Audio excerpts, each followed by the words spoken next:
Shalom, salam dalam damai sejahtera Tuhan Yesus Kristus untuk rekan-rekan sekalian.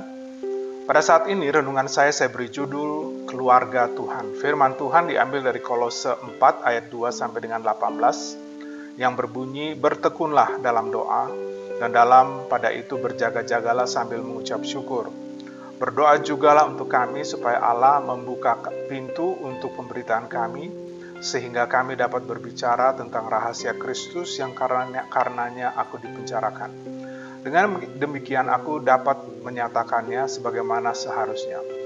Hiduplah dengan penuh hikmat terhadap orang-orang luar, pergunakanlah waktu yang ada, hendaklah kata-katamu senantiasa penuh kasih, jangan hambar, sehingga kamu tahu bagaimana kamu harus memberi jawaban kepada setiap orang.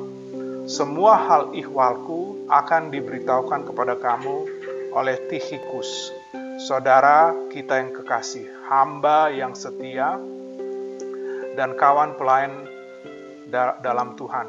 Ia kusuruh kepadamu dengan maksud supaya kamu tahu bahwa hal ihwal kami dan supaya ia menghibur hatimu. Ia kusuruh bersama-sama dengan Onesimus, saudara kita yang setia dan yang kekasih, seorang dari antaramu. Mereka akan memberitahukan kepadamu segala sesuatu yang terjadi di sini. Salam kepada kamu dari Aristarkus, temanku sepenjara, dan dari Markus, kemenakan Barnabas. Tentang dia kamu telah menerima pesan, terimalah dia apabila dia datang kepadamu. Dan dari Yesus yang dinamai Justus. Hanya ketiga orang ini dari antara mereka yang bersunat menjadi teman sekerjaku untuk kerajaan Allah. Mereka telah menjadi penghibur bagiku. Salam dari Epafras kepada kamu, ia seorang dari antaramu, hamba Kristus Yesus yang selalu bergumul dalam doanya untuk kamu, supaya kamu berdiri teguh sebagai orang-orang yang dewasa dan yang berkeyakinan penuh dengan segala hal yang dikehendaki Allah. Sebab aku dapat memberi kesaksian tentang dia bahwa ia sangat bersusah payah untuk kamu dan untuk mereka yang di Laodikia dan Hierapolis. Salam kepadamu dari tabib Lukas yang kekasih dan dari Demas. Sampaikan salam kami kepada saudara-saudara di Laodikia, juga kepada Nimfa dan jemaat yang ada di rumahnya. Dan bila mana surat ini telah dibacakan di antara kamu, usahakanlah supaya dibacakan oleh jemaat di jemaat Laodikia dan supaya surat yang untuk Laodikia dibacakan juga kepadamu. Dan sampaikanlah kepada Arkhipus, perhatikanlah supaya pelayanan yang kau terima dalam Tuhan kau jalankan sepenuhnya. Salam juga daripadaku, Paulus. Salam itu kutulis dengan tanganku sendiri. Ingatlah akan belengguku, kasih karunia menyertai kamu. Renungan pada saat ini saya beri judul Keluarga Tuhan. Dalam pembacaan kita, ada banyak nama-nama yang disebut oleh Rasul Paulus.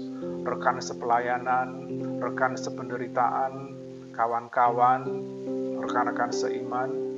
Ini menunjukkan ada hubungan di antara anak-anak Tuhan, dan ini yang menjadi tema penting, yaitu keluarga Tuhan. Ada beberapa prinsip yang ingin saya bagikan. Yang pertama, saling mendorong atau saling menguatkan. Ayat 2 mengatakan, bertekunlah dalam doa dan dalam pada itu berjaga-jagalah sambil mengucap syukur.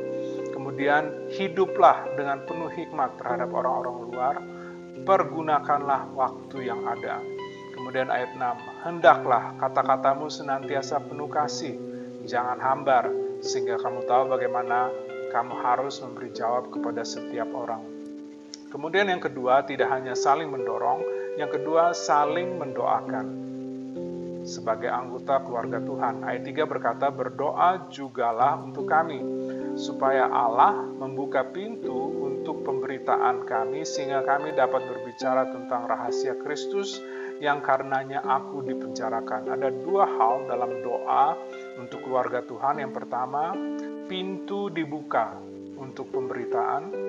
Dan yang kedua, penebus diberitakan dengan pencerahan. Pencerahan artinya rahasia Injil dibukakan sehingga dapat dilihat oleh hati manusia yang mendengarkan.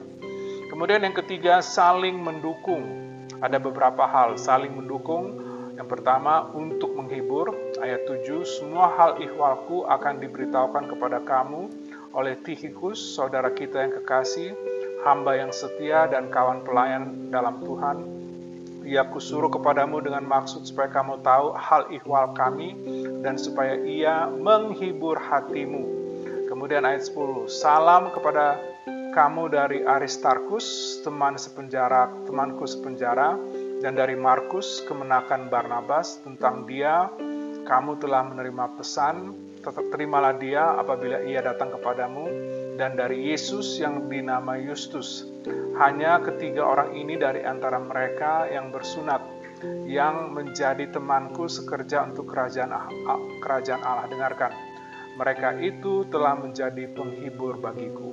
Kemudian yang ketiga, tidak hanya saling mendukung untuk menghibur, yang kedua, saling mendukung untuk melayani. Ayat 7, semua hal ihwalku akan diberitahukan kepada kamu oleh Tikhikus, saudaraku yang terkasih, hamba yang setia dan kawan pelayan dalam Tuhan.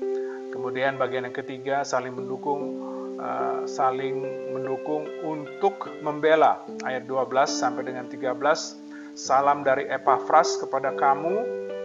Ia seorang dari antaramu, hamba Kristus Yesus yang selalu bergumul dalam doanya untuk kamu supaya kamu berdiri teguh sebagai orang-orang yang dewasa dan yang berkeyakinan penuh dengan segala hal yang dikehendaki Allah.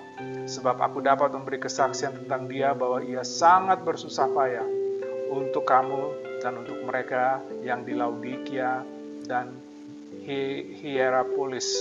Kemudian saling mendukung dalam memperhatikan. Ayat 17, dan sampaikan kepada Arkhipus, perhatikanlah supaya pelayanan yang kau terima dalam Tuhan kau jalankan sepenuhnya. Dan yang terakhir, saling mendukung untuk mengingatkan. Ayat 18, salam daripadaku Paulus, salam ini kutulis dengan tanganku sendiri. Ingatlah akan belengguku, kasih karunia menyertai kamu.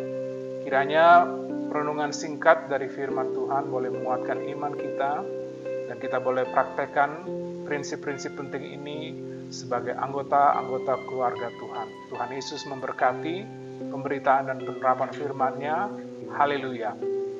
Amin.